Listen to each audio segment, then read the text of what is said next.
Welcome to Where the Ramp Ends. I am Summer and my co host, And I'm Bryce. and I'm going to let Bryce introduce our guest today. Really excited about today's conversation. Bryce, you want to introduce him? Yes. In your Getting to Know Me episode of Where the Ramp Ends, I briefly discussed my Ironman past as a former Ironman athlete. So, with that being said, I would like to introduce the co half of my Ironman journey, Ryan Smoke. Hey, thank you, Bryce. Thank you, Summer, for having me on. Just to be able to kind of share our stories together, Bryce, and just learn more about, this community that I'm constantly trying to understand more of over the past years. And Summer and I were talking prior to us going live here, just kind of how we connected and Right. some of my early learnings early on being with you. So I'm looking forward to this time. Yeah. Awesome. Ryan, can you tell us a little bit about yourself outside of the racing world? Yeah. So I grew up here in Oklahoma, small town. Well, it was small town at the time in Mustang, and went to school at Southern Nazarene University. Ran track. Always kind of been into multi-sport type of deals, and have two adult children, Logan and Olivia, and my wife and I live here in Oklahoma City. And so, outside of that, I've been in the medical healthcare profession for 28 years and just learning as much as I can about my family, how to be a better father, how to be a better friend, how to be a better employee. So life is always evolving. And I think really over the past 8 years, I've learned so much more through the enrichment of being partnering with Bryce. And so, how did you first get connected with Bryce and involved racing with him?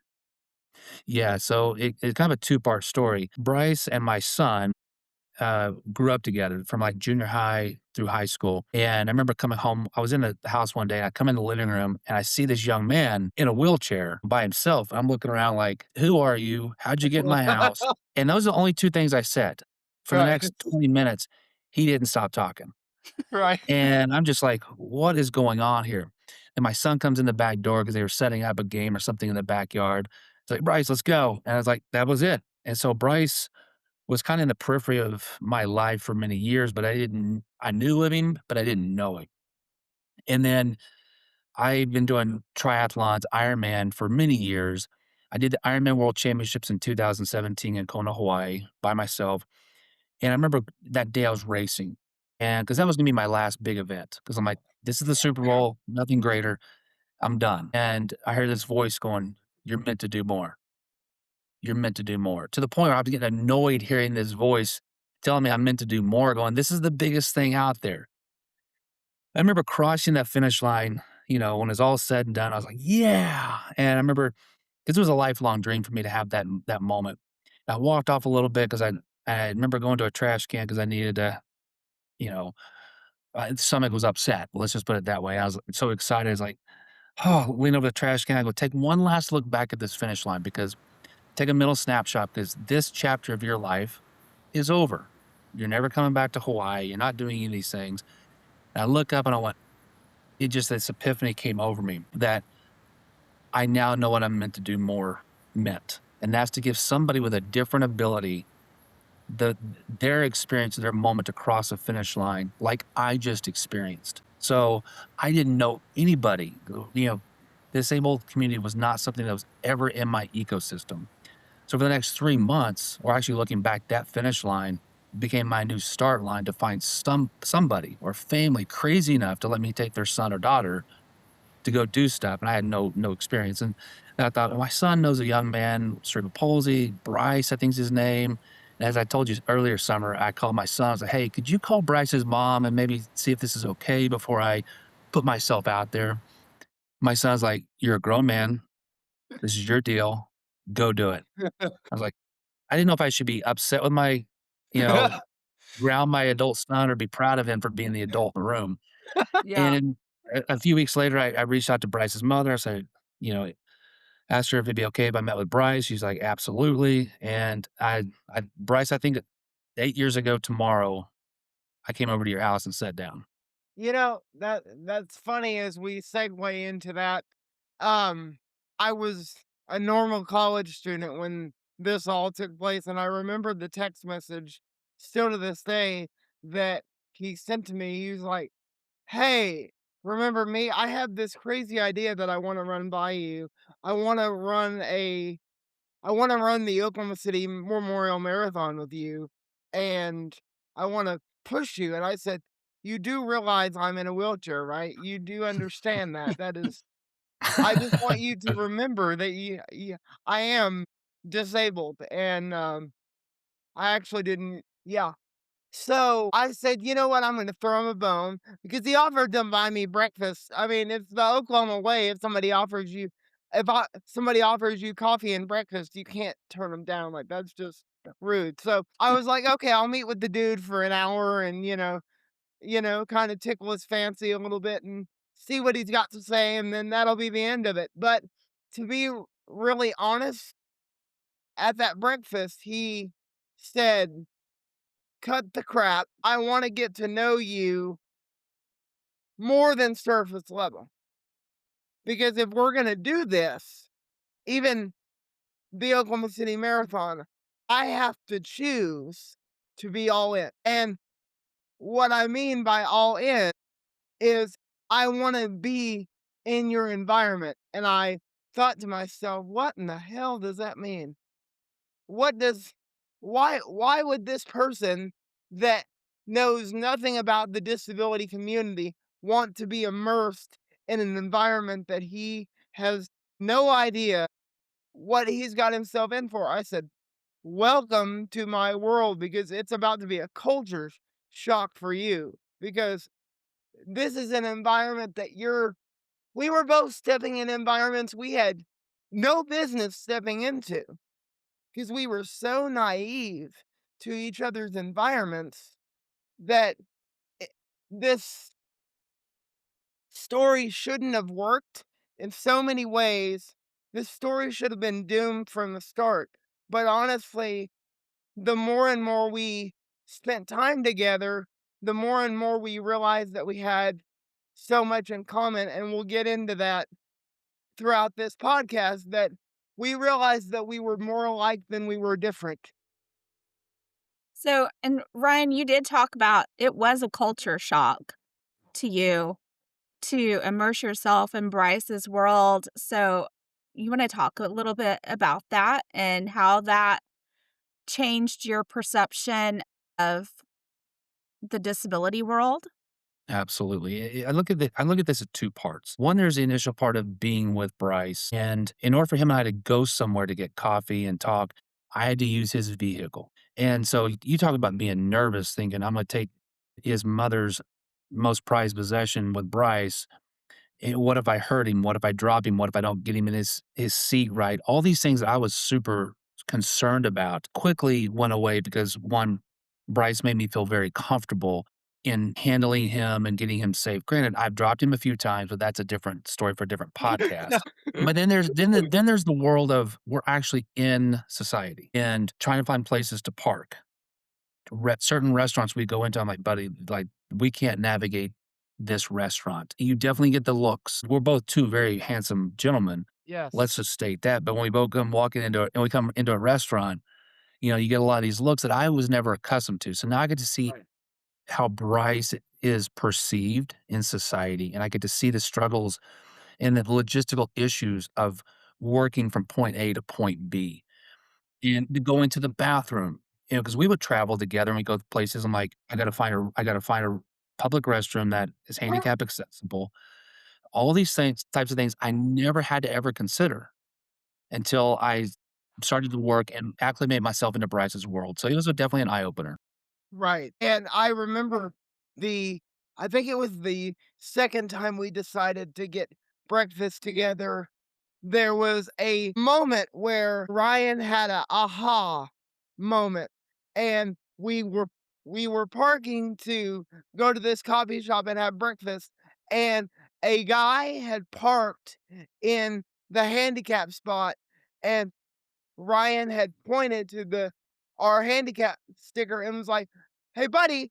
I've got a person in a wheelchair," and he just kinda, shook his hand off to Ryan and was like, "Oh, I'm not gonna worry, like, I'm here first." And Ryan was like, "Okay, I get it. I get it. I understand now. I'm I'm in it. I see you. I see you." And I think that was the talking about, traveling together. Before we did Ironman Boulder in 2000, I thought it was a wonderful idea to take our wonderful race crew, which, by the way, they're beyond a blessing. We were so blessed with such a wonderful race pit crew. Oh my gosh. But he decided 3 or 4 months before Ironman Boulder in 2019 to get us all together and have a guys trip. Oh lord. So, he said before we even went on the guys trip, "Hey, you know, if I'm gonna be all in on you in June to do this race and get it accomplished, we're gonna have to get acclimated, and go on a trip together. And I'm going to have to learn your world. I'm going to have to do everything to help you be successful so we can be successful in June. I got to help you get dressed. I got to help, you take a shower, brush your teeth, whatever. And Ryan, I'm going to tell this. Actually, I'm going to let you tell the story because I think our viewers would love to hear Yeah. the story. I was hoping this would not come up, but since we're here, let's address it.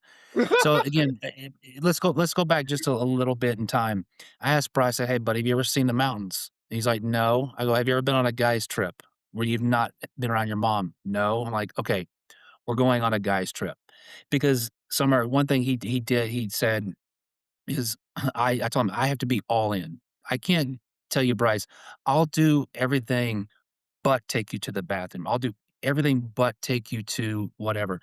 And so you talk about being nervous. Here I am gonna be his caregiver for 4 or 5 days. And so we go to Boulder, we're in the hotel, and I remember the night before, I'm, like, getting him prepared, get his toothpaste out, his toothbrush, give it to him, he's brushing his teeth, and I'm mentally noting, like, "Huh, that toothpaste didn't get, toothpastey and started to froth up." So whatever, I rinse his mouth up, put it up, went to bed. Next morning, I get up, and I'm getting myself ready. I look down, I went, and I immediately grab my phone, I run out in the hall, I call my wife. I'm like, "I can't do this, I can't do this, I can't do this." She goes, "What do you mean you can't do this?" I'm like, "I used Neosporin as Bryce's toothpaste last night." Like, and I'm like, I was granted, it was Neosporin, his mouth probably needed some Neosporin at the time, but point being is I was, like, so nervous to do anything wrong, but I learned very quickly, you adapt, and we became beyond brothers at that point, but Yeah. one of the greatest appreciations I took from that trip is the work and effort his mom goes through on a daily basis that she Mhm. has with him for 28 going on 29 years. You talk about a level of appreciation, respect that I Mhm. have for her because I was his caregiver for a handful of days, and it brought us so much closer together from a communication standpoint that Yeah. led us up to that event several months later to do our first Ironman together, which very, very few people have ever done from a push assist standpoint. So, that was a great weekend for us, a great guys' time, but Neosporin it can be used as toothpaste. Yes, it can. You know? So, you immersed yourself in Bryce's world and you learned a lot. How did that affect outside of like, how did that affect your personal life Yeah. and your professional life? Did it change your whole perspective of the world, basically? It yeah, absolutely. It has caused me to slow down and be a little bit more patient. I could always Mhm. be even more patient, but I realize that when I am with Bryce, I am on Bryce's time. Nothing happens quickly of us getting from point A to point B. And once I settled in on that, I realized If I'm not with Bryce, there's no reason why I still can't just slow down and appreciate what is in front of me right now. So Right. that as an overarching allowed me to appreciate things that I think was so caught up in just I need to go, go, go. From a professional standpoint, I think as a byproduct, people start to hear and see our stories on social media, YouTube, and word gets out.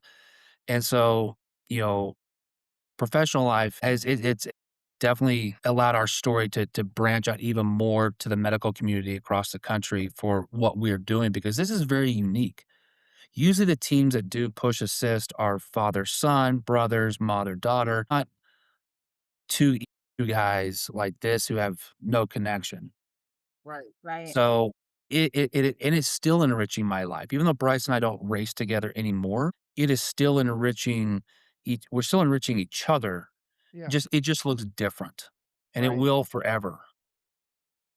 You know, that's a good point because racing was such a small part of what we wanted to accomplish, because we knew that the racing wasn't going to last forever, but we wanted the friendship and the brotherhood to mean more than that. Like we knew that eventually we were going to want to do something else, but we knew that we were always going to want to be in each other's lives and be an ambassador for each other's lives. So, it's one of those things that when you create such an organic friendship and a brotherhood like we did and we manifested it over so many years and continued to pour into each other, you know that will never ever be broken. Like we've been through some shit together. Like it's to go through 16 hours in Boulder, Colorado with the elevation, and you're both tired and exhausted and having to rely on each other, even not speaking for miles, even just doing a hand gesture to make sure the other one's okay.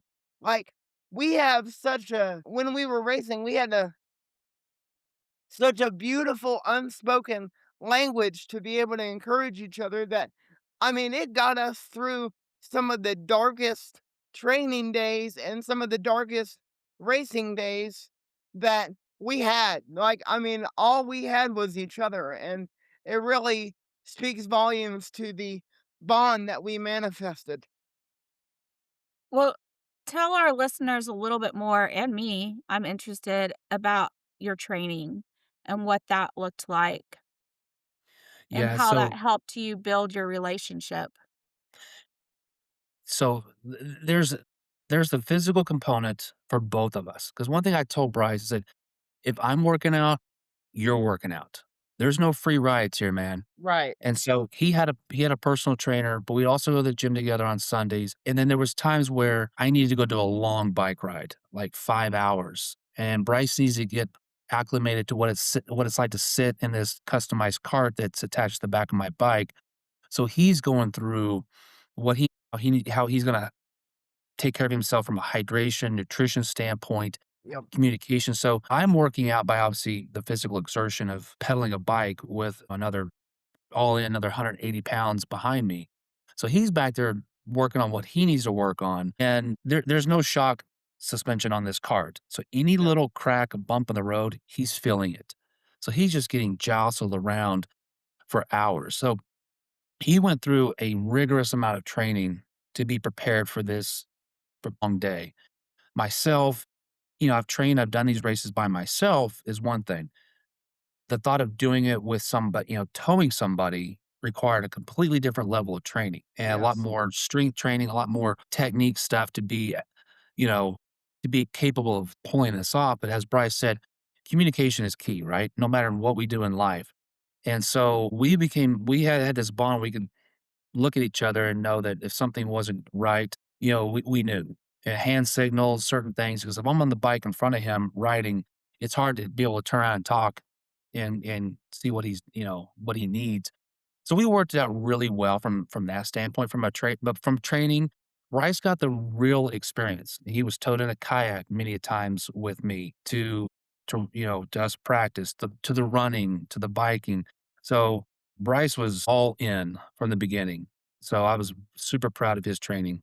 And it's one of those things that I will say for people that wanna do an Ironman or do what we did, it's not for the weak at heart. It's not something that you can just go get a book on and be like, "I wanna do this next week." I would strongly, strongly advise you not to do that because what Ryan and I decided to do, we joke about this, but seriously, it was stupid. Like, to, you know, do 140.6 miles of absolute torture because it is torture, because you're racing against the clock, and if you don't hit those time slots, you're done, and if you're not conditioned physically, but I think what Ryan didn't touch on this, if you're not mentally prepared as a team and emotionally invested in each other, you're screwed from before the gun even goes off, because if you're not gelled as a team and as a unit, oh, you're done. You're done. Let's do some quick numbers here. So, how many months of training did it take So from yeah, there was about 8 months of training from the time, like, I'm officially focused on this race. I was never not in shape, but there's a difference, between being in shape and, like, elite type of fitness to be able to do this. So it was 8 months of solid, 15 to 18 hours per week of training Yes. that led up to this one single day. I mean, to put it in perspective, I got down to 6% body fat. Like, I mean, I was Wow. ripped. I mean, He was lean. I had you Bryce on a know, diet. and I had I had to, we both had to completely, like, change, for race season, our diets, because we both are carboholics. We both love bread. We both love sweets. But when it was racing season, we had to basically cut all that out. And it's hard because we both love going out to eat. We love, going to dinner together and doing all the things. But we had to be really mindful. Hey, we got a race in 4 months. We can have all that other junk, when we get done. So, you know, it was very interesting to have my dynamic change, because prior to meeting Ryan, I had no idea what vegan or vegetarian food tasted like. He took me to a vegan vegetarian restaurant the first or second time that we had lunch together, and he oh, this is a cruel joke. He said, "I'm gonna order for you, and I'm gonna shut your eyes, and I'm just gonna place everything on the table, and then I'm gonna have you open your eyes." I said, "This is cruel. I don't know what I'm eating, what I'm trying." And then he was like, "Trust me." I'm like, "Yeah, right. I'm gonna do a trust fall into food. Good. Okay." But yeah, I got acclimated to things that I didn't think were gonna taste that great, but they ended up being alright. I'm still alive, so He's still alive. So let's talk about that big race day. I want both of you to kind of walk through, from start to finish, your emotions and how that felt to finish. And was Yeah. honest there a time that you thought you were going to give up? Just walk us through that day. So for me to tell more of that story, I was always had this immense amount of pressure on myself to never let anybody down. From childhood through adulthood, like the thought of failing Bryce or his mother terrified me. And granted, it caused me to stay very focused, but it also caused me to have a lot of undue stress. And I remember on race morning, Bryce is down in the water and the kayak. Our crew is getting it set up. I'm up saying the kind of the final goodbyes to everybody, trying not to cry. And I get to Bryce's mother, Ashley, and she is shorter than I am, reaches up and grabs me and pulls me down and hugs me. And Summer, she whispers in my ear, she's like, I never thought I would ever see the day my son is going to have an opportunity to be an athlete on this level. And she goes, if you get in that water and you realize you can't do this, please know that you are not letting me or Bryce down. And she never said this. Bryce never said or get put on any pressure on me. it was this undue pressure I put on myself. But when I heard her say that, this weight on me just, it washed away. Now, granted, I had tears in my eyes, but I was like, it's all good. It's all good. I remember walking down to the water, clip up the rope around my waist, and off we went. We had a great swim. The bike was 8 hours and 20 minutes of just constant pedaling. And there was a couple of big hills. And there was a couple of times I had to get off my bike and had to push my bike Yep. and do that these baby steps going up this hill with Bryce behind me. If I slipped just once, now again, I'm on cycling shoes, not running shoes. There's no rubber, it's hard plastic. If I would have slipped, I would have fallen. Bryce would have gone rolling down this steep hill on the side of a mountain. It'd have been really bad. So I'm super terrified. And I'm climbing, and there's video, actually professional video footage of this, and it doesn't do it justice. But we had to do that hills like that about 4 times. So the bike was extremely, extremely hard for me and for Bryce as well. Cause, you do anything for, sit for 8.5 hours, it's going to be rough. And there's that game, some of us played as kids growing up where you'd run, you put your head on a bat and you kind of spin around and then you try to run back the other way. You played in grade school and you get real dizzy and you're trying to find your way. When I got off the bike after 112 miles, I get off, Bryce is behind me. I hand the bike to somebody and I was just I mean, I was just like, I don't know where up is up and down is down. Went to this tent. I laid there for like 5 minutes, just questioning my life choices, knowing that I've got a marathon, 26.2 marathon, I still have to go do. And so at this point, my body's breaking down. I get out, my buddies get Bryce set up in the car. He has this feed bag of like Huh. pizza and Oreo cookies and all this good junk food. And I'm back there going, dude, I got to do a marathon, and you're over there just having a great time. And now we can talk to each other because now he's just right in front of me. So I got another 6 hours of hearing him yap while I'm Huh. starving. And I'll tell you a funny story, Summer. You know, sometimes I was grabbing some food for him that was deep in the bag that he couldn't reach, and I'm just kind of shoving in his mouth. And they were Oreo cookies. And we're getting to the finish line. We're almost there. I was like, all right, Bryce, there's going to be photos, there's going to be videos. Like, we got to look good. And so I come around real quick to kind of get him, situated. And he's got all this black stuff all in his teeth. And I didn't realize, I thought he was foaming at the mouth or something. I was like, what is going on? Are you okay? Are you okay? But he's like, yeah, I'm good. I was like, I'm smelling, oh, that's Oreo cookies, man.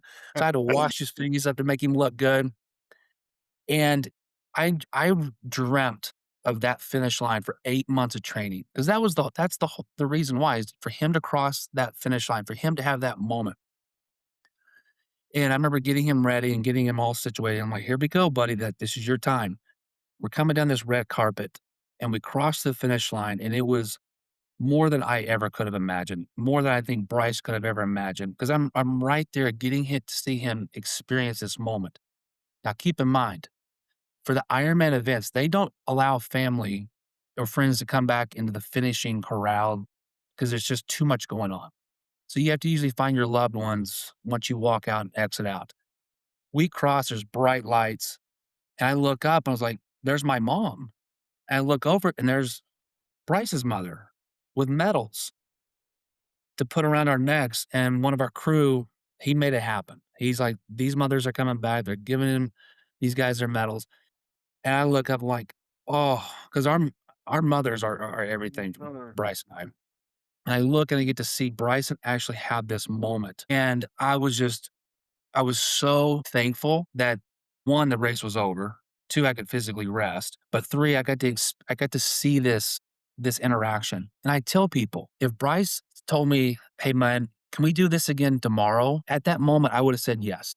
Granted, Summer, I would have died because I couldn't have physically done it again. But I had so much adrenaline going through me that I did what I said I was going to do several years prior when I finished in Hawaii in 17. I partnered with a young man with cerebral palsy I knew nothing about in his world. We came together as a brothers, as friends, as teammates. We communicated verbally and non-verbally. something up that had been done by just very few people in the world at that time. And we got to see this. I got to see this, and I had this moment together that sits. There's a picture of it right back here Well, on my wall that I stare at every day because it's a reminder that we are capable of doing more, especially able-bodied humans. And we have an opportunity to really change people's lives. Just because they're not in our ecosystem on a daily basis doesn't mean we can't make an impact or be a voice of change to to draw more awareness of people in Bryce's situation or autism or Downs or whatever it is that there needs to be true change. And we are capable of communicating, we're capable of educating others because I was educated because of Bryce. And again, I think I told you earlier, I thought I was going to change Bryce's world. I thought I was going to teach him so much. Looking back, he's taught me way more than I ever have taught this young man. I want you to share, and then I want Bryce to share his walk through the race. But if somebody comes up to you and says, I want to change somebody's world, I want to get involved, what advice would you give them? First of all, you don't have to follow my footsteps because what I did and what Bryce and I have done, we don't expect somebody to even go do a triathlon or even a 5K. There's so many what things that are right outside our houses to where we can go volunteer at a shelter, community outreach, donations. Start small. Start at something that you are able to do, even if it's just one time. And Bryce and I have seen just doing something just one time to help somebody else or to serve others. It is so fulfilling in a way that you can't imagine. Because a lot of times we chase a possession. If I get that new job, if I get that new car, then I'll be happy. And it's fleeting. And so I want people to understand like, giving back into because we're called to serve. When we serve others on the ability that we're able to at that time, that's all I can ever suggest to anybody. If you want to do something from what I've done, man, I'm more than happy to share that with people because people have come to Bryce and I to ask for advice. We've offered it and they've done it. But man, start small and just make that first attempt to give back. It's worth it. So, Bryce, we've heard Ryan's point of view on that race day and what an incredible experience that was for him. I want to hear about your point of view that day and all of the stuff you were feeling and everything you experienced. from my standpoint, that day, Ryan didn't touch on this, but we had trained so much that that day we were incredibly calm. Like, we were like, let's go kill this. Like, we've been stressing out for 8 or 9 months, thinking of every scenario that could go wrong. Actually, on race day, we were probably the calmest we had been in months because we were like, this is either going to happen or it's not.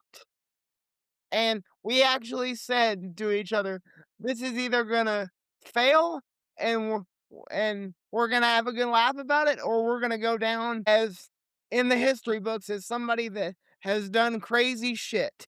And I just remember having so much trust in what we had done and the bond that we had created that no matter even if we didn't finish the race that day, we had already crossed the finish line because the bond that we had created was worth more to us than any medal, award, crowd cheering. I mean, yeah, the crowd cheering is nice, but we had already won because the bond that we had created. So anything else that we did after that was just secondary because we had done something that really was foreign to the both of us as we got acclimated into worlds that we had no prior knowledge of, and we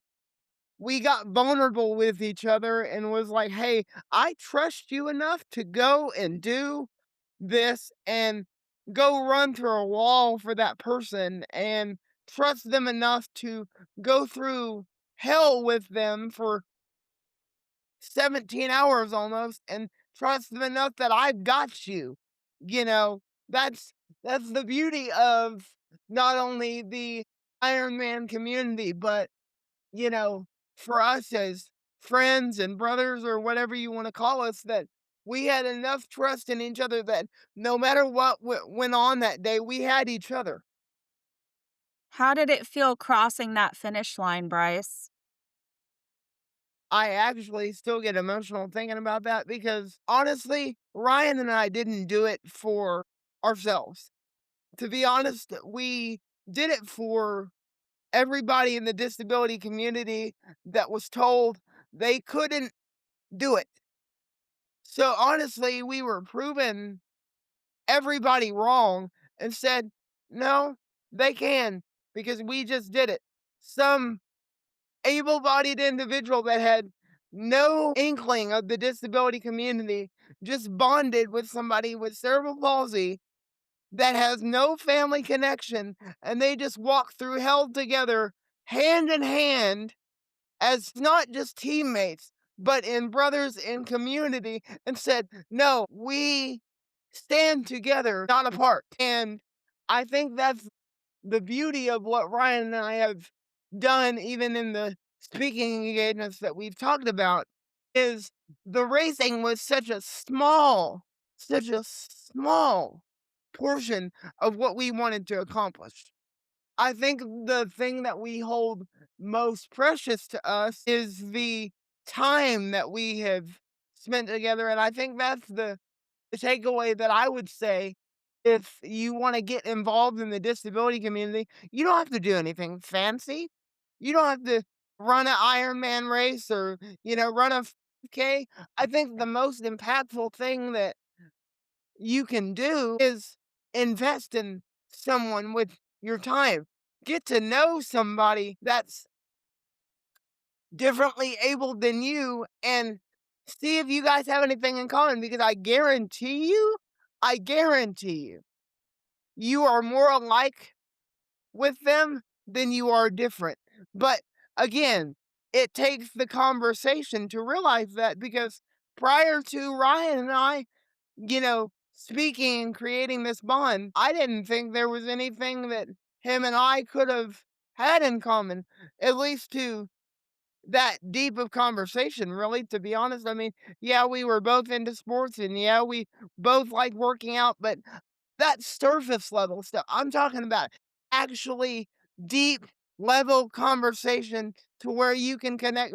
I mean, Ryan and I got deep in some of our conversations, and we don't have enough time to talk about those things, but I mean, there were some vulnerable conversations throughout the years, and we're still having vulnerable conversations. I mean, there are times now that Ryan and I will call each other with a problem, and we actually joked about this the other day. Ryan said to me, "You're one of the only guys that I call when shit hits the fan, because you get it. I trust you enough to be vulnerable with you, to tell you what's going on and give you the cold hard truth, and I expect the same with you." We have a standard with our group of guys that we hang out with, is we get vulnerable real quick. We we'll be at dinner or something, and then, like, 5 or 10 minutes in the conversation, Ryan will usually start and say, "Okay, enough small talk. How's everybody really doing?" And I think, Ryan, that's what I love about you most, is you can see it on people when people are hurting, and you bring that out the best in the group. I mean, I think that that really has matured over the years that we have really been a tandem, because at first we both really didn't want to get vulnerable. Like, it was not something that we were um all too comfortable with, especially some of the things that we discussed, reliving some painful moments. But I'm just really thankful that I have somebody that I can, you know, go to bat with. It's really something that, even though we don't race anymore, that those are some of the the greatest moments of my life that I will cherish the rest of my life.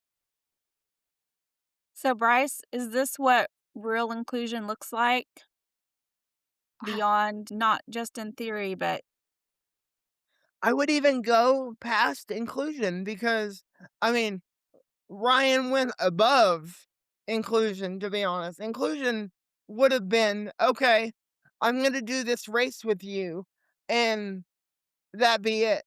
Ryan went above inclusion and he almost went to the level of immersion.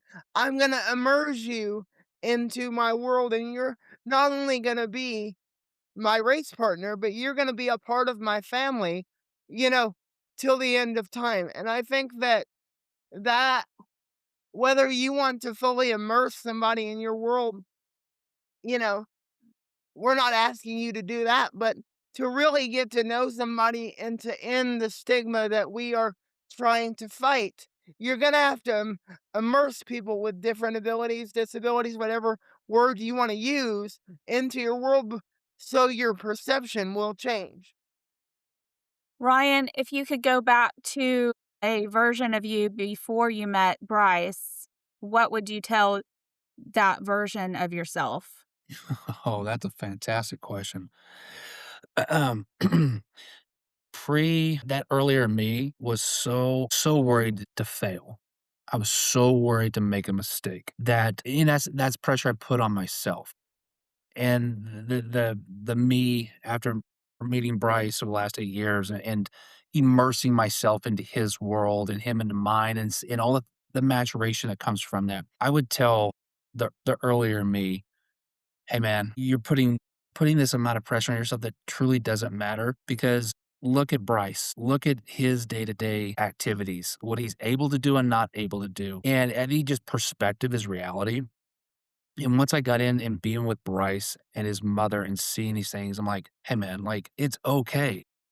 Right. It's okay to slow down, Ryan. It's okay to be patient. It's the world isn't gonna come to an end. You're not gonna lose your job. Your family's not gonna," so these are the things you just want to be. We wanna try to be all things to all people. We know that can't happen, and I think that's the greatest lesson that Bryce has taught me is just slow down, listen. It is go and just be vulnerable. Part of that being vulnerable is something that I didn't think I was gonna learn from, at the time, a 21, 22-year-old 22-year-old young man. Like, how is he gonna teach me how to be vulnerable? And he did, because he himself led with being vulnerable, and it caused me as a byproduct to go, I too understand that. I Yeah. understand where you're coming from, and I too struggle with this, Bryce, and I will be able to share these things with him, and I still Mhm. do to this day. So, man, I that's a great question. I've never been asked that. So, Bryce, what is something that Ryan does that makes you feel like, or did, that made you feel like a true racing partner? It's one of those things that sit back and think about, over the years. Ryan wanted me all in, like you mentioned before, he wanted me to work out. He wanted me to go to the running store with him and get sponsored with our racing sponsors, and do, social media outreach together and promote us doing these races. And, I think that the first time that I really, you know, realized that we were all in was we were having a drink one night and he said, "Whatever happens, just know that we got each other and I love you, man. Like, I just want you to know whatever happens, we have created something that, you know, not a lot of people beyond racing, not a lot of people even try to do. We're coming from two different worlds. I'm old enough to be your dad." And there's a side joke in there, like when we would be training, there would be a lot of people sometimes like hooting and hollering and saying, "Good job, dad," or thinking that he would be my dad. And I would say, "Well, I guess I'm one hairy baby, I guess." But, you know, I think that one of the things that Ryan taught me most is it doesn't matter the age difference or how much different you might think you are. There's certain things that have happened in each other's lives that you guys can connect on. I mean, to be honest, Ryan is a big reason. I'm gonna give you your flowers, buddy, even though you're not gonna accept them. Ryan is a big reason why I got into the public speaking disability advocacy world because Ryan saw something in me prior to me seeing something in myself. And Ryan, if you want to briefly touch on that, and then I'll. Yeah, so early on in our journey, we would go on Sundays, go hang out, and after about a month or so, I'm like, "Hey, Bryce, your story is very dynamic. I strongly suggest you go to a Toastmasters meeting on public speaking because if you can get your messaging more dialed in and polished and this and that, like this story is so profound that I would encourage you to go to a Toastmasters." He looked at me like I had a third eye. Like, why would anybody want to hear my voice? I'm like, I just encourage you. Also thinking like, I doubt he is going to go find research and find a local chapter in his area to go to a meeting. 2 weeks later, he's like, "Hey, I just want to let you know I went to a Toastmasters meeting last week." I'm like, "Oh, wow. Okay." Like, you actually went and did it. Just that alone, I was beyond proud. Summer, as we now know, the young man is like certified Toastmasters public speaker, award-winning, speaker, area of director of whatever, whatever. Like, he's just like, he took it and ran with it all on his own. Because at the end of the day, we just want people to believe in us. And I lit a spark, it ignited, and he took off from that, and it sprungboard him into partners in policy. All the things he's done ever since is because of him and that confidence in him using the greatest gift God's given this young man, and that's a mouth to speak. Speaking on that, this is hilarious. We had done right after Boulder, this was probably a month or two after Boulder. Ryan got an opportunity to do a speaking engagement at his alma mater, Southern Nazarene University. He asked me, he called me up and said, "Hey, I'm kind of doing this homecoming speaking engagement. Love thy neighbor. I want, us to tag team it." I'm like, "Cool. Okay. Great. Okay." And so I'm all excited. Ryan's got this all pretty speech written. I've got like little note cards, that I have little jokes that I want to give. He's like, "Where's your speech?" I'm like, I I'm not gonna write it. I'm just gonna wing it. He's like, "Shit. I've got this whole, speech written out, what I'm gonna, my talking points, shifting, you know, through paragraphs." And I'm like, "Okay, you do you, bud." So we we're about 15 minutes from us going on, and the SNU director comes to Ryan and I and said, "Okay, so you had 12 minutes. Now you have 9. So you have to get all what you've said, all you want to say in 9 minutes." And Ryan's like, he goes blank, like absolutely blank. And he's like, "Oh no, oh no, oh no." And I'm like, "What? What? What?" And he's like, "I forgot what I was gonna say." I'm like, "What do you mean?" And he's like, "Dude, you're gonna have to steer the boat." And I'm like, "Great, wonderful." Yeah. Keep in mind, this is my first professional paid gig. We were getting paid for this. Actual money, Summer. We were getting paid for this. You You made know? sure you So earned your part. Well, yes. I did. It was rough. I went blank. I've never gone blank like this before or up there. 700 people. And, Yes. and I was just like, "Oh, buddy. Oh, buddy. Oh, buddy." And like he pulled it off. He did great. I was a mumbling fool up there on stage, but it all worked out. But point being is Bryce, where he started to where he is and where he's going is something I'm beyond proud of. That he takes inclusion policies, and this community, that's his everything, and I'm so proud of what he's doing that just to be on stage with him the few times we've done it is like one of the greatest honors to be able to us tell stories, and I don't blank out anymore, but, the one time with our largest crowd Right. and people who actually knew me in the crowd, I blanked out, and it was something I hope Bryce would forget, and if you've been around Bryce long enough, he doesn't forget I think you're anything. out of luck there. Yeah. And I Well, think that the greatest thing about, this is he has been a such an encouragement on, hey, this is what God has given you to create a career. It is up to you to go and do it. Nobody's going to give it to you. Nobody, you're not going to, you're not looking for handouts. But, buddy, if you want to make a career out of this and make, the money that you want to live comfortably on and live, a good life and show people with disabilities that you can have a career, you got to go and do it. Nobody's going to do it for you. You got to go and do it. well, it sounds like a fantastic partnership and one that people can definitely learn from. So, as we're kind of wrapping this up, Ryan, what final thoughts do you have that you want to share with people listening today? One, thank you guys for having me on.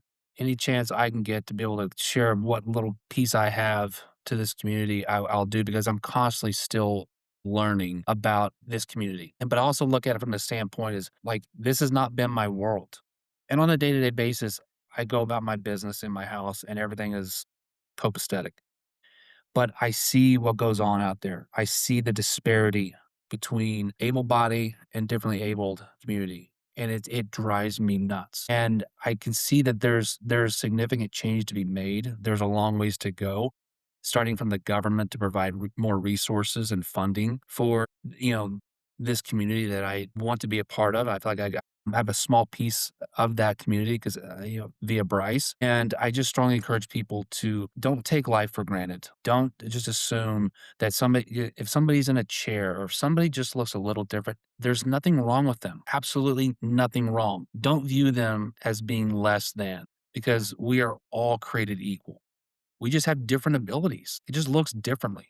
And I just that's my message to anybody that will listen at any given point is don't assume that that is not my problem because as a society, this is our world. And I want us to all live in it together and help each other out because when we help each other out and we're called to serve, life can be just a little bit better. And everybody deserves an opportunity to have a little bit better. Yeah, absolutely. And one thing that I've learned is that when we assume, something about someone, we're really missing out on getting to know the real person and we're depriving ourselves of that gift. And it sounds like you really embraced your time with Bryce. And as you said, you learned as much, Yeah, if not one of the more. final thoughts that I'll say is we were at coffee one time and I said, "Hey," because I saw that he was getting nervous asking me questions, and I said, "Hey, buddy, I'm going to give you a little nugget of knowledge here. I would rather you ask me questions and I tell you the answer and then you assume and I get offended." I said, "If you want to know something, ask." And I remember Ryan kind of taking a sip of coffee and he didn't answer for a minute or two and then kind of marinated the answer. He was like, "Okay." He said, "That's what I need to know." He said, "I'll ask." I he because you could tell that Ryan was a little reserved. He was like, "I don't wanna offend him. How do I ask without offending?" And I'm like, "Dude, just ask." And Well, go ahead, Bryce. I think that that's the beauty of our friendship is, like, we would have not known how impactful this would have been if he wouldn't have reached out. Or if he wouldn't have had this crazy idea of, I'm meant to do more. And to be honest, we're all meant to do more. But we, as a society, we sometimes choose not to do more. And I think that's my takeaway for our listeners is even if it's just saying hello to somebody at the street or paying for somebody's coffee when you go to the coffee shop. We're all meant to do more. It's whether or not we choose to do so.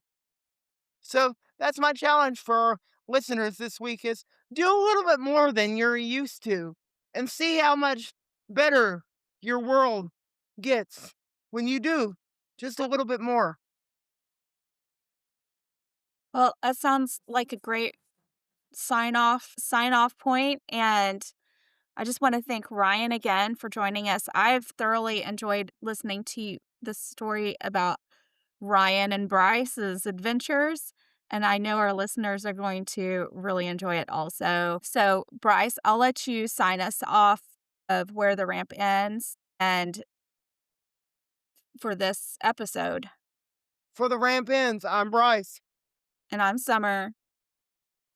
Where your where the this is the ramp ends and where your journey begins. Till next time.